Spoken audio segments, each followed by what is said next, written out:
Hey everybody, Uncle Rich here for Who's Telling the Truth. Guys, today is August 14th, 2017. This is show 183, and the name of the show is White Terror. You're going to say, Rich, it sounds a little convoluted, you know?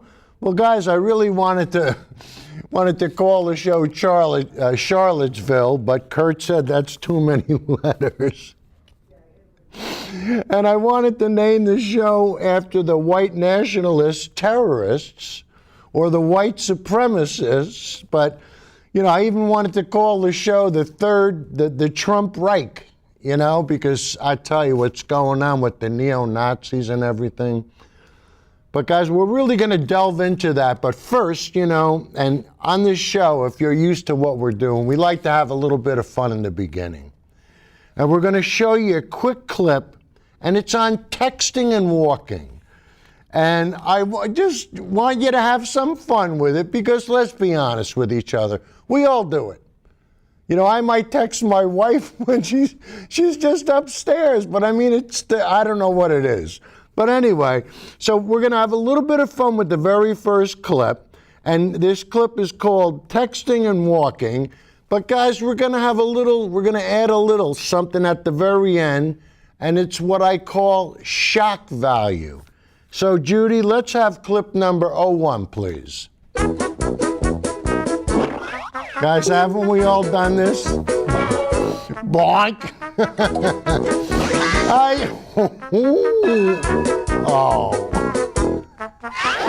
Let's be honest, we've all done it. Well, not to this degree, but we've all been distracted, we've all looked away, and we've all done something stupid, right?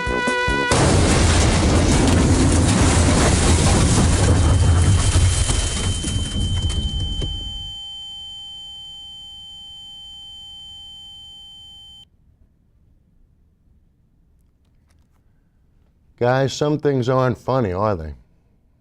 And you know, hopefully, you know, this clip will have enough of an impact on you where you'll sit your kids down and you'll say, hey kids, hey guys, look, let's get one thing right. Let's do one thing right, okay? But that's the shock value that I really wanted to impress on everybody. But guys, I tell you, I was in shock with what the president had to say with what happened in Charlottesville. And I mean, when I heard what he had to say, I was floored. And I said, I can't believe that our president has come out and spoken about what's happened the way he has. And guys, I was going to do a big diatribe on it, but you know what? Sometimes it's better to let the true pros do the real work. So rather than me try to explain everything, let's take advantage of what John Oliver does on HBO, and let's see when an answer is not an answer. And guys, you'll understand what I mean by this. Watch how Trump, at the very end, he doesn't give an answer, but that's his answer. And Judy, do me a favor at the very end of the clip, you know, keep the still of Trump walking away up and dissolve slowly into me. I think it'll be a nice effect. So Judy, let's have clip number 2, please. Little volume, Kurt. Thank you so much for joining us. And sadly, we must begin with the events in Charlottesville, Virginia, where one person was killed and 19 injured after a car ploughed into protesters following a rally of white nationalists. It was truly a weekend of horrifying images. We saw Nazi flags and marchers carrying torches, tiki torches, by the way, because nothing says white nationalist quite like faux Polynesian kitsch. and look, a protester being killed in the wake of neo-Nazis marching in the streets of an American city is the kind of tragedy that calls for true leadership from whoever is in the Oval Office. Unfortunately, the current occupant is this guy, and even after a few hours to think about it, the best he could do was squeeze in this response before a bill signing. We condemn in the strongest possible terms this egregious display of hatred, bigotry, and violence on many sides.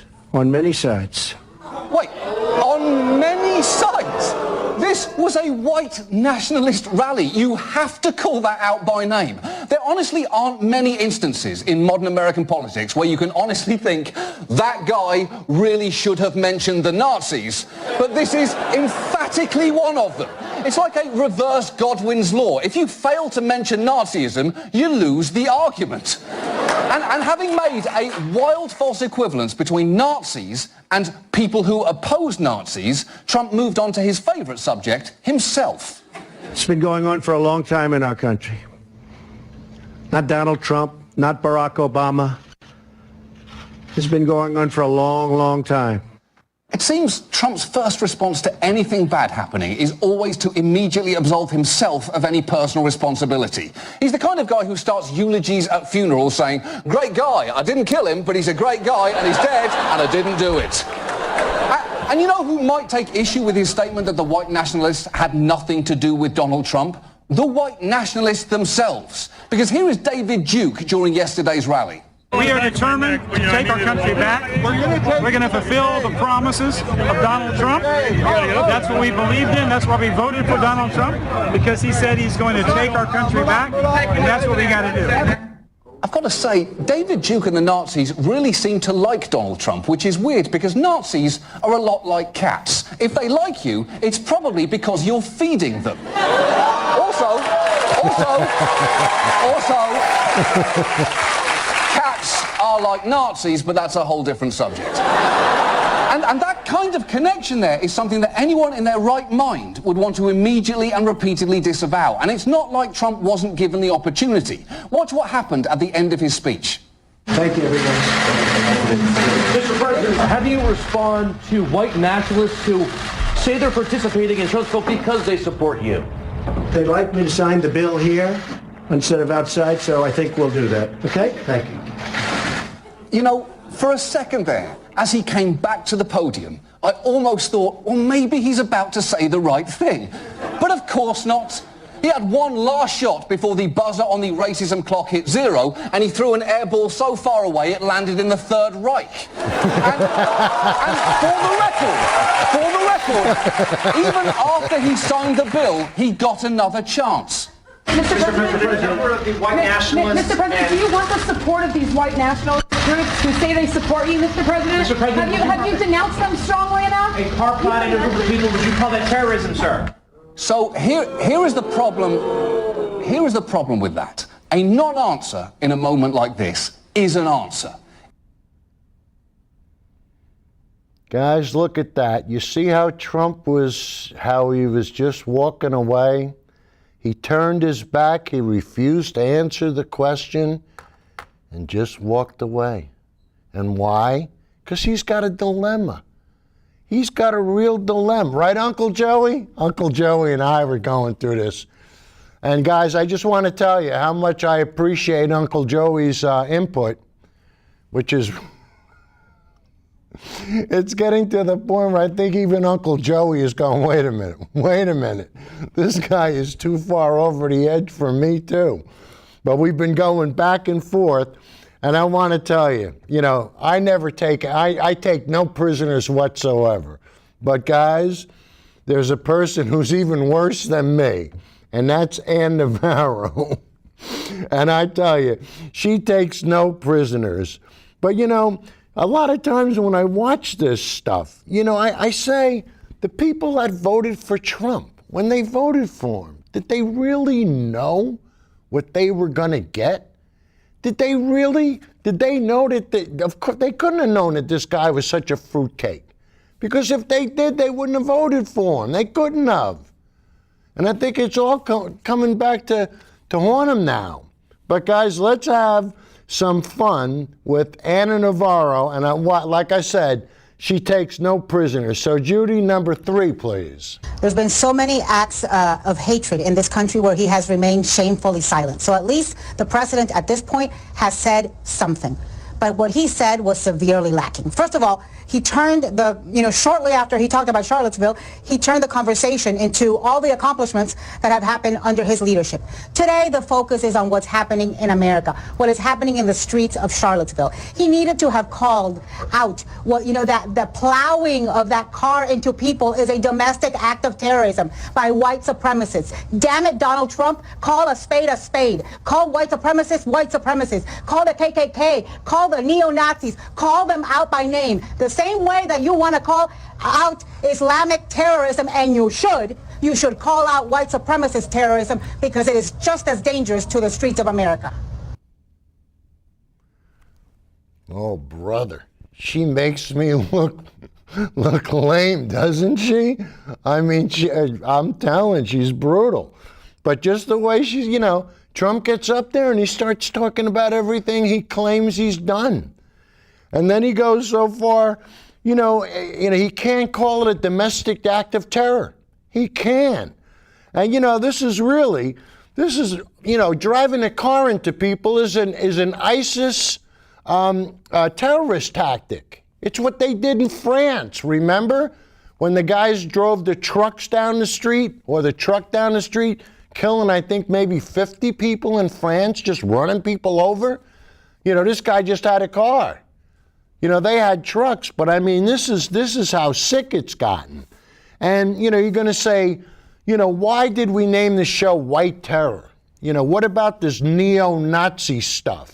And guys, you look at the crowds, and you look at the flags in the crowds, and we're going to show you a bunch of stills now. And these are all stills that I got off of Facebook. And guys, we're just going to have a little fun with them. But, so many times. Judy, can you bring up still number 2, please? Trump saying, we had a guy who could shoot it down, but he was transgender. Because remember, Trump set out a tweet where he wants no transgender people to serve. Judy, can you go to still number 5 now? And guys, listen, here's the solution. When war breaks out with North Korea, why don't we send all the flag-waving, gun-loving Trump supporters first? Hey, honey, go shoot them up. All right, Judy, how about number 8? And Judy, you come back and forth to me. But guys, isn't this cute? Twitler. Twitler. How many people did that go by? And Judy, number 15 now. Look at that. Isn't that cute? Twitler. So now Trump supporters blinded by their own hate and ignorance. Uncle Joey. Uncle Joey knows nothing and wants to know less. I'm telling you. And I said, Joey, when it comes to global warming, you can look this stuff up, Rich, it's all a hoax. It's all fabricated. We know. Your handlers are giving you the facts. All the facts have been manipulated. And I said, Joey, please stop. Please stop. What are your kids going to say when they, your grandkids, Grandpa, what did you do, about global warming? Uncle Joey's going to go, I denied it. And guys, this is what happens, And let's see. Oh, we got a couple of more still. So I think we have number 15, right, Judy? Did I get off the track there? Okay. All right, so we got people waving Confederate flags, screaming, you lost, get over it. Yeah, they kind of have a short memory, don't they? And then, Judy, what are we on now, 17? Do we want to do 17? Let's see, I got to go back to my homepage now. There you go. Our country fought and killed Nazis.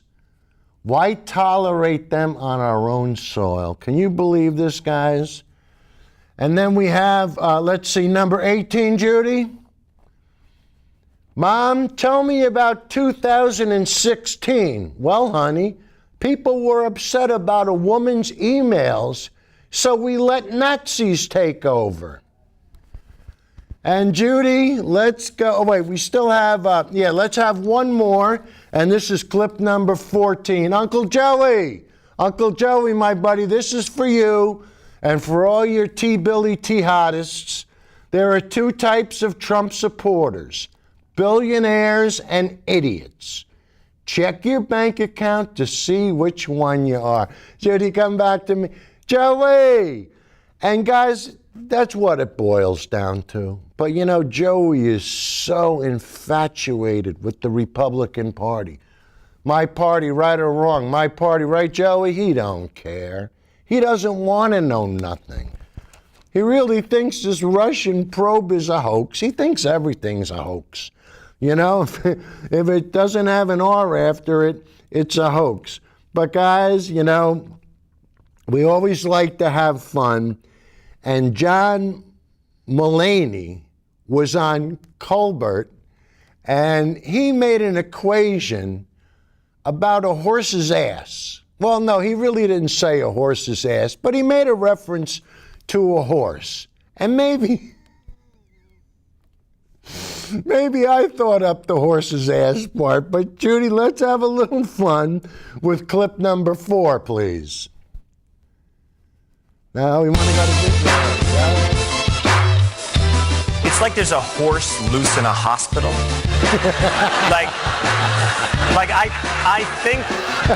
I think everything's gonna be okay, but I have no idea what's gonna happen next.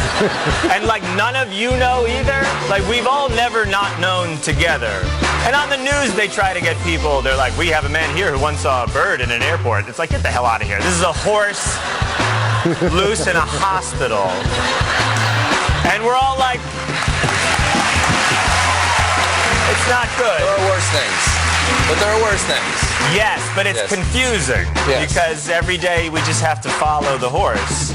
And some days it's like, the horse used the elevator. You're like, is the horse... You know those days where you're like, is the horse smart? And then we're all just like, why hasn't the horse catcher caught the horse? And then the horse is like, I have fired the horse catcher. And you're like, that shouldn't be a thing.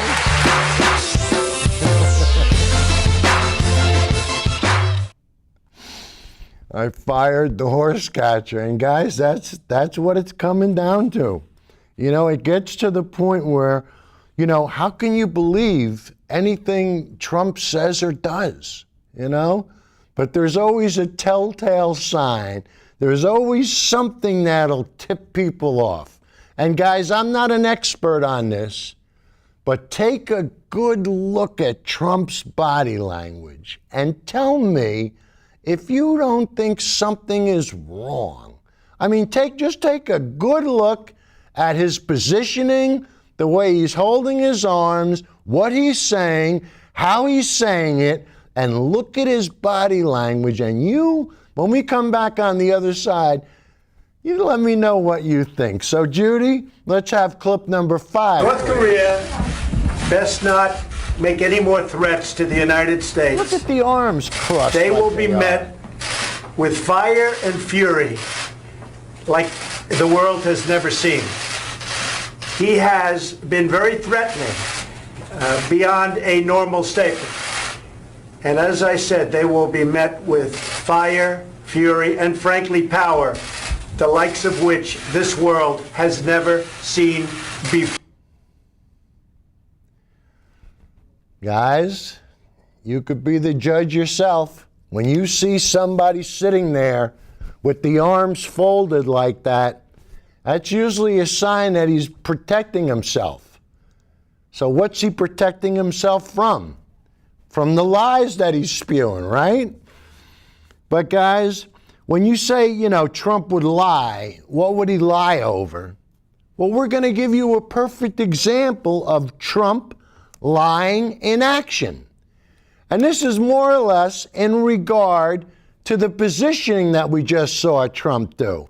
So, Judy, let's watch Jake Trapper, how he just nails what Trump has to say and how Trump lied over his nuke preparedness and all the other nonsense that he spewed out in regard to being prepared with the nukes and the missiles and all the other happy stuff that'll blow the world up. So, Judy, let's have clip number 6, Hey everybody, it's Jake Tapper from CNN State of the Union and factcheck.org. In light of the current tensions with North Korea, we're going to take a look at comments President Trump recently made about the U.S. nuclear arsenal. But let's begin with the threat or warning that President Trump issued on August 8th. North Korea best not make There's any the more arms threats crossed to the again. United States. Same clip. They will be met with fire and fury like the world has never seen. The very next day, President Trump had this to say on Twitter, quote, "My first order as president was to renovate and modernize our nuclear arsenal. It is now far stronger and more powerful than ever before." It is now far stronger and more powerful than ever before, the U.S. nuclear arsenal, because of actions taken by President Trump. Is that true? No, that is not true. President Trump did direct his Secretary of Defense to initiate what's called a nuclear posture review.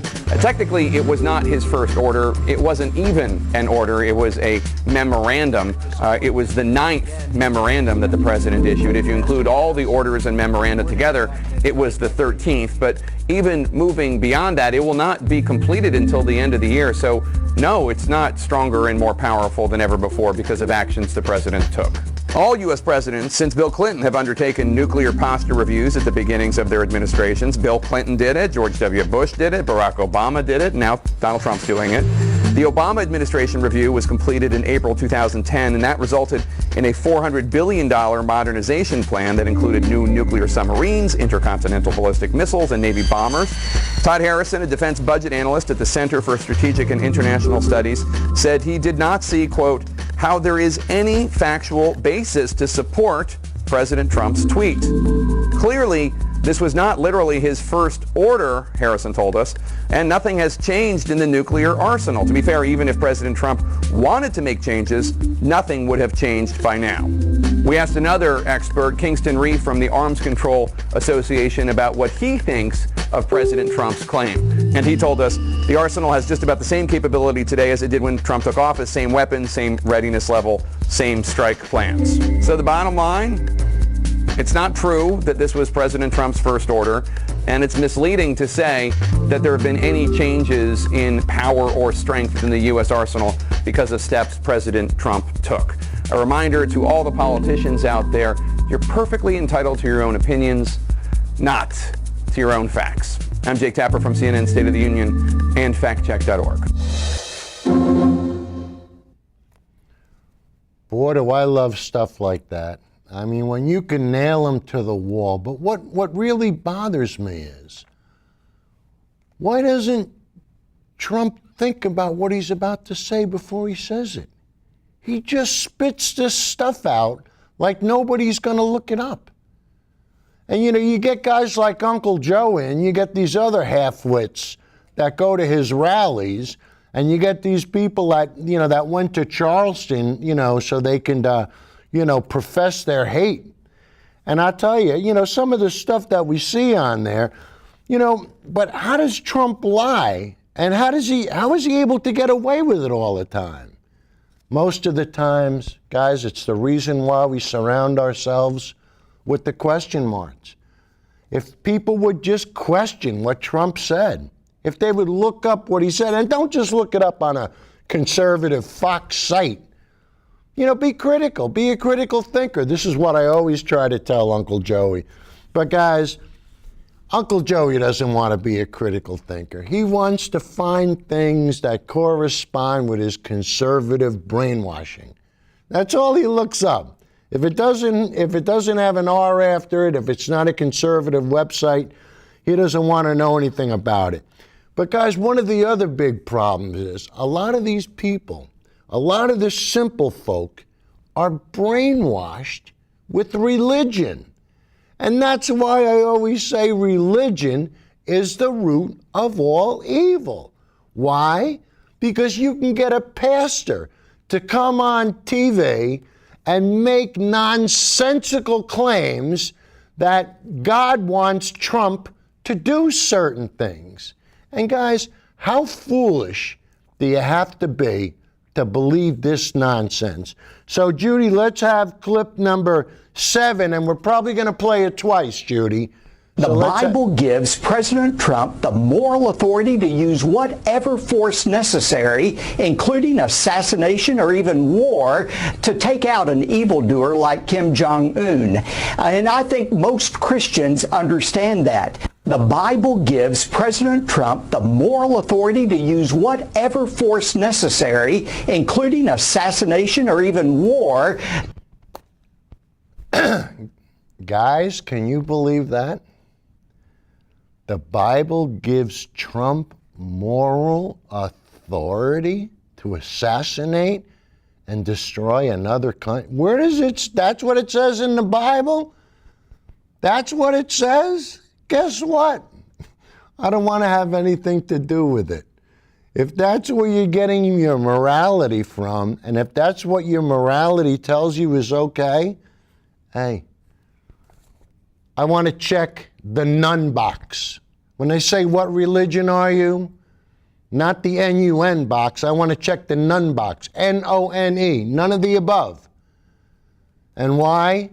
So you don't, you sit there and you take advantage of these brainwashed simple folk like Uncle Joey. He doesn't know if he's coming or going. He can't read a thermometer, doesn't care about science, cares less about health care. He just wants to give tax breaks to billionaires and the hell with his family. But there's one thing about Trump and honesty and sports. The most honest sportsmen in the world, believe it or not, are golfers. And why are golfers honest? Because if you're not honest in golf, you're only cheating yourself. If you move the ball a little bit, if you improve your lie, if you don't count this, or you don't take a stroke for this, or you're close on a putt and you take a gimme. Guys, golf is legit. You hit the ball where it lays. And I was a caddy, and believe me, we played with winter rules all the time. The hackers we had, they had to play with winter rules. But guys, we're going to have some fun now, and we're going to show you what our president thinks about Trump and how honest you should be when you're playing the most honest game in the world. So Judy, number 8, please. President Trump loves golf. He loves it so much, he's spending a 17-day vacation at his own golf club in New Jersey. Former ESPN columnist Rick Riley recently spoke to CNN's Breonna Keeler about a wild golf round he had with Trump. The way Trump plays golf tells us a lot about the president, both on the course and in life. Number 1, Trump likes to move fast, and details are not important. Most people give you a putt within the leather. That means the length of the leather grip on your putter. He takes putts within a driver. And he just, like those long drivers, he just rakes everything. Everything's good. That's and it's good. all happening quickly. And you're like, that can't have been good, but he's gone. And he's in his golf cart by himself. Number 2, since Trump is in charge, the rules don't really apply to him. He drives across greens. He drives and parks on tees. I've never seen either of those. When you drive on a putting green, it's like parking on the steps of the church, or playing your phone in the middle of a movie. It's like bringing your own ham to a great restaurant. It's just not done. It's the worst thing you can do. And when you ask him why, he says, hey, it's my course. And I think that's the worst part. It's like he thinks he owns golf. Now, in case you say this is just one man's opinion who played golf with him, no, there's a lot of stories from numerous people that say that he's broken the rules time and time again. It's the only place you can drive on the green, right? Your own golf course. There's even video of Trump driving on a green. All right, back to the list. Number 3, Trump doesn't really care about traditions, and he's okay fudging his score. We played a bet where we're keeping total score, and he would be like, oh, I'm going to take another one. You talked. Or my foot slipped. Or, that truck went by. And it was just one free mulligan after the other. This guy cheats from start to finish. A lot of public officials love golf. And it's true that a lot of public officials also fib a little bit. But Trump seems to be in a league of his own. Clinton is different in that he cheats in a completely different way. He'll hit his regular shot, and then he'll take what we call billigons, which is hit a bunch of practice shots. But at least he's putting putts out, and he's not throwing anything, and he's not driving on the green. But if you're saying whose score was real, it would be Clinton. So let's recap. Trump doesn't care about the rules, he fudges his score, and he won't even wait around to watch you putt. So why do people put up with him? Well, according to Riley, he's entertaining. He's a gracious host, so he buys everything, everything's free. And so when he drives across the green or gives himself a 3 when you counted 5 at least, you're just like, it's a day with Trump. Playing with Trump is fun, kind of in the way going to the circus is fun. Whoa, never seen that before in golf. You know, guys, and another thing, you know, especially when it comes to Trump, if Trump doesn't like it, or if he doesn't agree with it, it's a lie or it's fake news. And he just doesn't stop. And you know, why people like Uncle Joey, Rich, that's fake news. Joe, please. Like today we were talking, he goes, Rich, that's fake news. I said, Joey, Trump just tweeted what I just told you. What are you talking about? Oh, I must have misunderstood you. No, Joe, you only understand what you want to understand. That's the problem. That's what it is with you. So let's take it one step further and let's show you how Trump does it and how he's deceptive and deceitful and how he always takes advantage, pulls the wool over your eyes, and takes advantage of you simple folks. So, Judy, clip number 10, please. President Trump is taking an extended stay at his resort in Bedminster, New Jersey. And just like every American taking a little time away from the office, he began his Monday morning by tweeting angrily about the news. Quote, hard to believe that with 24/7 hashtag fake news on CNN, ABC, NBC, CBS, New York Times, and Washington Post, the Trump base is getting stronger. Yeah, of course, recent polling actually shows the president losing ground with his base, in addition to that dismal 33% approval rating overall. A Quinnipiac poll last week found that the president is underwater when it comes to white, non-college educated voters, a key part of his base. 43% approving, 50% disapproving. Now, a word or two about the president railing against hashtag fake news. Almost every single time he's used that term, the news has been accurate. It's just been news he doesn't like. You can start with his, I think, very first usage of the term, that CNN scoop, that intelligence chief, specifically then FBI director, briefed then President-elect Trump on the existence of that dossier which had made unsubstantiated claims about leverage Russians claimed to have had on the president-elect. This was the president-elect's reaction to our report. Don't be rude. Us. Can you give us a question? Don't be rude. No, I'm not going to give you a question. I'm not going to give you a question. Can you state categorically? You are fake news. Now, every word of that CNN report has been proven to be true, as verified eventually by James Comey and President Trump. Or you can take reports by CNN and the Washington Post and others of that tense conversation between President Trump and the Australian Prime Minister in January. On February 3rd, the president tweeted, "Thank you to Prime Minister of Australia for telling the truth about our very civil conversation that fake news media lied about." Very nice. But we now know from the leak last week of the transcript in the Washington Post that the president did not have a civil conversation with the Australian Prime Minister. He told him, quote, "I have had it. I have been making these calls all day, and this is the most unpleasant call all day. Putin was a pleasant call. This is ridiculous." So, all of this prompts the question, what does the Trump team think is real news using this Orwellian nomenclature? Well, we found out yesterday when President Trump's Facebook page unveiled a mock newscast from former CNN contributor and longtime Trump supporter Kayleigh McEnany. The conservative website redstate.com called this, quote, propaganda straight out of North Korea's playbook.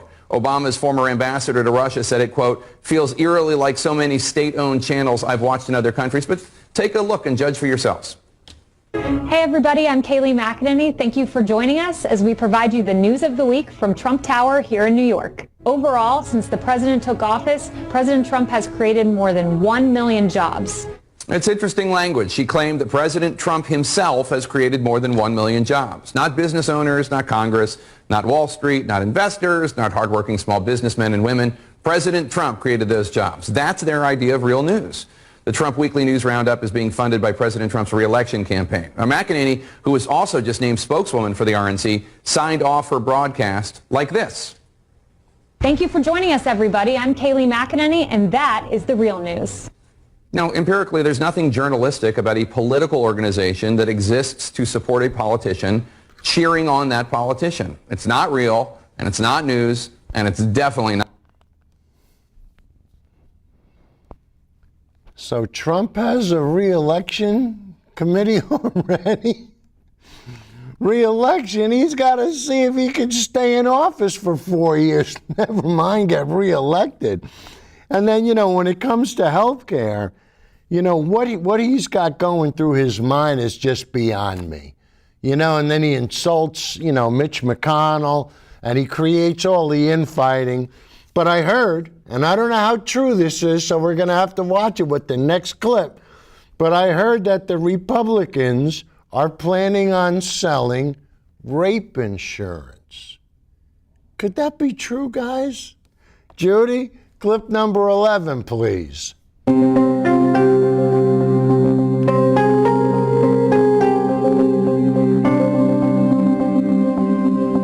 I really cannot imagine the trauma of being a victim of sexual assault and all that entails. And then having to make a difficult decision if a pregnancy was the result of that, and then to find out that my insurance policy wouldn't even cover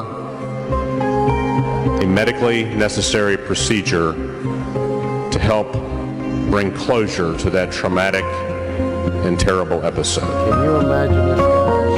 Can you imagine this? You gotta pay for a supplemental plan. Asking a woman or a parent to foresee something like that and buy supplemental insurance to cover that horrific possibility is not only ridiculous, it is cruel. I don't think that any of us wants to go home and tell our constituents that we passed a law that requires women or parents to purchase rape insurance, and that's what this bill would do.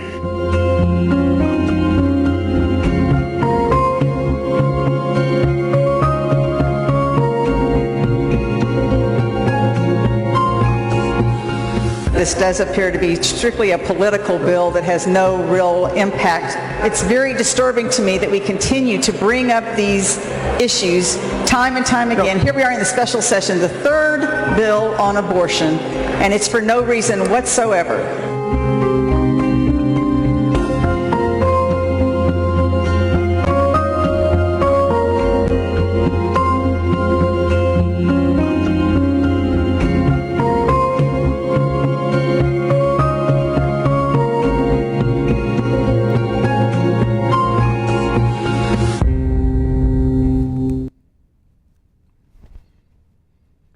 So you guys thought I was kidding you, didn't you? I mean, it's almost a form of rape insurance. And then what do they want to do on top of that? They want to try to eliminate Planned Parenthood. Why does the Republican Party hate women so much?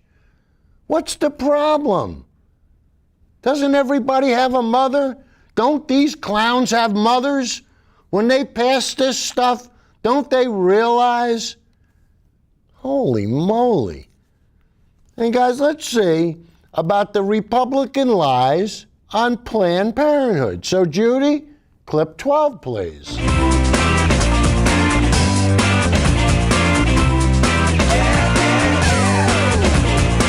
Bottom line is, there is no reason we pay for an abortion entity to carry on their main function, and that being abortion.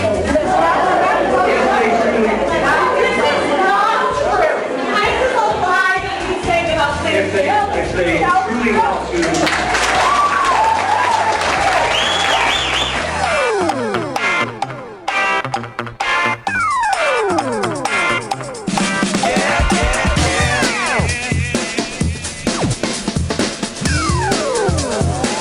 73%, guys. You see that? 75% of the services are contraception. What could be further from an abortion than contraception? Well, you see what happens? You know, they brainwash people. They trick the simple folk. And, you watch Fox News, you would think that Planned Parenthood is the home of the devil. I mean, you watch it, you think you drive by it, you got to make the sign of the cross. I mean, these people are sick. And what happens is they get sicker. And I tell you, we're going to show you the next clip is about as sick as people can get when it comes to supporting Trump. And guys, we've had Alex Jones on the show on a couple of clips, but this guy is claiming, and guys, I just don't know if he makes it up, if he believes. I don't know. We'll play the clip. You'll have to make up your mind, but I don't know if he's nuts, if he's just pulling everybody's leg, if he's a pathological liar, but he says he's willing to die for Trump. And I'm saying, wow. And I wonder if he's one of these guys that would become an ISIS, use ISIS terrorist tactics and drive a car into a group of people. Could he be that, would he be that type of person? Could he be that sick? But rather than me go on, let's just let Alex Jones go on. You guys can be the judge yourself. Judy, clip 13, please. I've admired Ron Paul and known him and been a friend, I guess, for 20 years. I've been interviewing him 21 years. Maybe friends the last 10. But it's not the same as it is with Trump. Trump is so fire-breathing, so energetic, so cunning, so real, and so he's having results so amazing that it just makes me be endeared to Trump. I'm ready to die for Trump. You ready to die for him? And I'm already ready to die for America. It's the same feeling I have for America because he is America. You're America. It's the same way I get endeared to people I know that have fought hard and lost legs or arms for this country, and just how hardworking and good they are, and how, compared to the average person who's lazy and doesn't care, I just feel humbled to be around those type of people. Because I study policy. I'm a policy wonk. And I know that Trump and Bannon really know what's happening. They're really trying to cut taxes. They're really trying to get loans to small businesses. They're really trying to get us out of carbon taxes and Obamacare. And they're doing it. They're delivering. And it's so well thought out. It's so good. I've studied history. I've covered politics for 25 years, 21 on air. And I've never seen anything like this. This is bigger than 1776 if Trump can deliver. And then I see all the news. I've got articles today. Ha, there's tens of thousands of bureaucrats that are going to leak everything you're doing militarily and sabotage you. That's called treason. That's executionable. I mean, I'm surprised he's not foaming at the mouth. Really, if there was all kinds of stuff, I'd say, hey, I understand. But, you get a guy like that, and I say to myself, and I say this to Uncle Joey all the time, what could go right? When you had this rally in Charlottesville, and you bring in these neo-Nazis, what could go right? And guys, the day after the girl got killed and the guy ran everybody, the guy that organized it had the Galaducci's to get up there and hold another press conference. Can you believe this? And guess what happened when he held the press conference? Take one guess, guys. Judy, let's see what could possibly go right. Clip 14. Resorting to violence. Yesterday,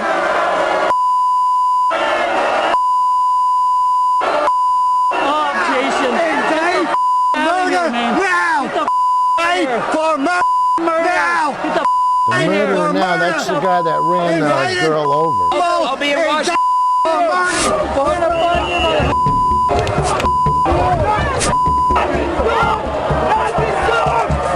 This is chaos. And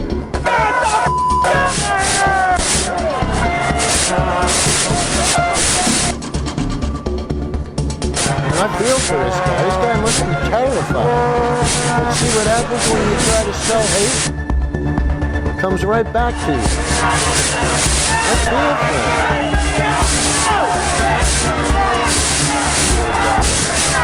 him. Hey, go home.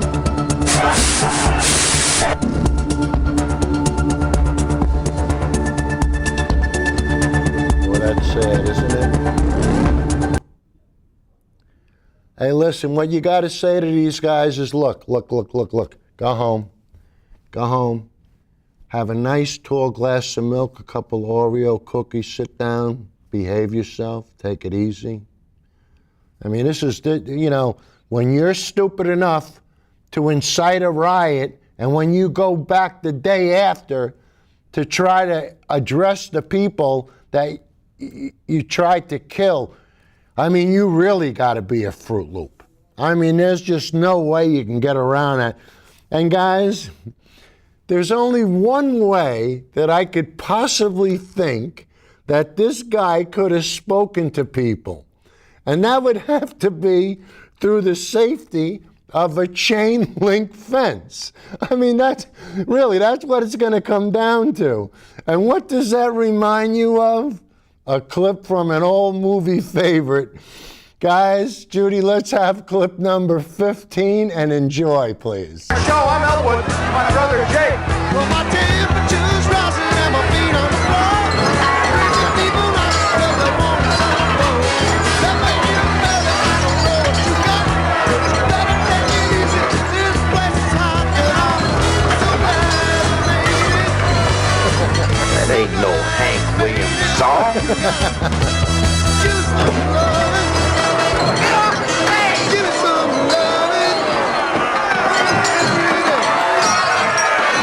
Why'd they turn off the lights? Maybe they blew a fuse. I don't think so, man. Those lights are off on purpose. Okay, we gotta figure out something these people like and fast. Hey, I've got it. Remember the theme from Rawhide? The old favorite, Rowdy Yates. What key? A, good country key. Rawhide and A.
Guys, that's what it's going to come down to. You know, these Republicans are going to have to start having their town halls in areas, in safe areas, safe zones, because nobody's putting up with it anymore. Nobody's going to take it anymore. You know, everybody's finally understands, you know, with the internet, with the social network that we've developed, the fact that I'm on, the fact that everybody is able to communicate. You're able to look this stuff up. You're able to understand it. And the fact that we have people that can lead this country, people like Bernie. And you know what? We've been bashing Trump all night. But there are some things that even Bernie and Trump will agree on. I know, it's hard to believe, but it's true. So let's prove my point. Judy, let's have clip number 16, please. I'm proud to be a West Virginian and want the man, I voted for him, only solely because he said he was going to help us. He was going to put the coal miners back to work. Let me jump in and ask you a question, because I certainly agree with you that every worker, whether you're a coal miner or somebody else, should be entitled. Let me pose this question to fill in to other people. We are the only major country on earth, the only one that doesn't guarantee health care to all people as a right. What do you think? Do you think we should join other countries and guarantee health care as a right of all? Yeah, I think every American citizen should have health care. We need health care. Everybody in this room needs free health care. Are you expecting? Everybody's got to be covered. Universal health care. I am going to take care of everybody. And he made those promises to you. You're looking for him to deliver on those promises. Absolutely. On health care. Absolutely. On health care, yes.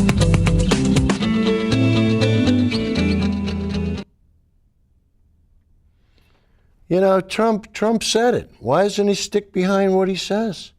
Because now he understands that the people that helped get him elected, the billionaires, want their tax cuts. And you're creating all kinds of problems, and Trump doesn't understand this. Trump used to think you could just con people into whatever he wanted. You know, hey, if they don't want to pay the price that we're willing to pay, then we'll sue, or have them sue us. And, you know, through this show, we've shown you over and over again, like the casinos. How do you bankrupt the casino? When you're playing with the house's money, how do you bankrupt the casino? But guys, you know, I've been following Bernie now for about 4 years, but let's be honest, Bernie's been at this a long time. And we're going to go back to when Bernie was young. Well, not that young, but I mean a lot younger than he is now. And the one thing you're going to notice, nothing has virtually changed. He's the same person he was 40 years ago as he is today. He thinks about one thing, equality. And when I say equality, I don't mean racial equality. I mean playing on an even playing field where the table is level for everybody. You know, where nothing is fudged, nothing's fixed. Nothing is in anybody's advantage. And that's all, you know? Hey, if you can do a better job than me, fine. Prove it to me. You know, you're worth your salt, that's fine.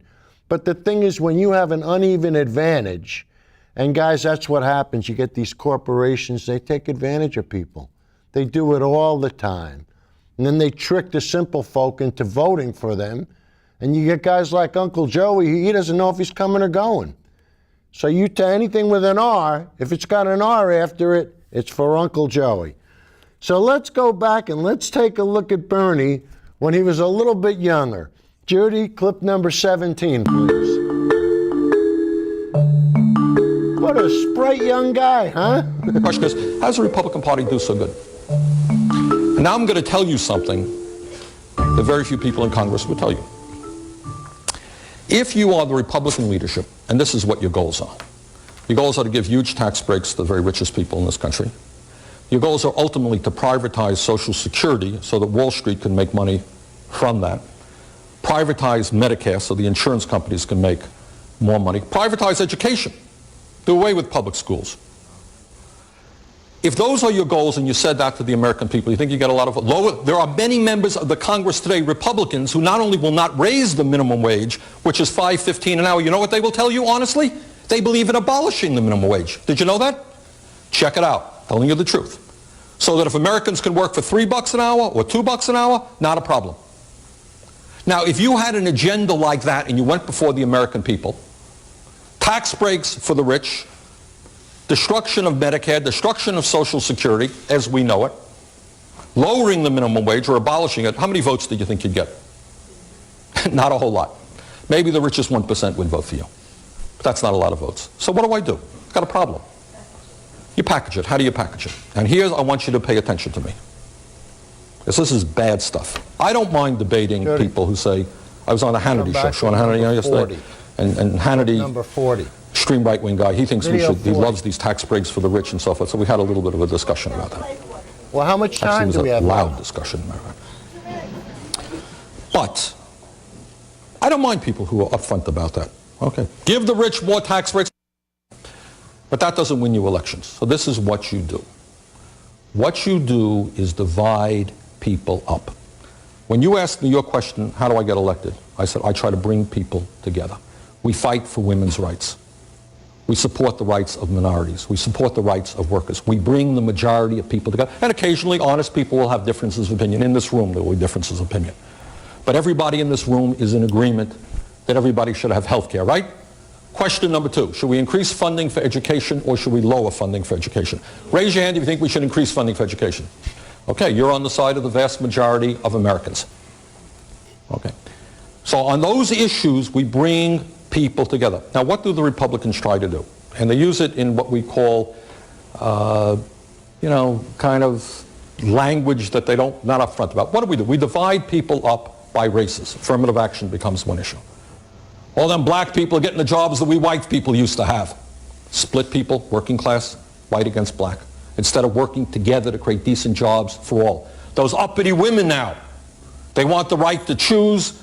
We'll split people on the abortion issue. We'll split people up on the gun issue. We'll split people up on religious issues. Do you follow what I'm saying? So you split people up, and then they end up, if you're a middle-class person, voting against your own interests, and the rich go laughing all the way to the bank. That's how it works, guys. And they very often play white workers off against everybody else. And we try to bring people together to say, look, we're all in this boat together, whether you're black or white, whether you're Hispanic, whether you're Muslim, whatever you may be.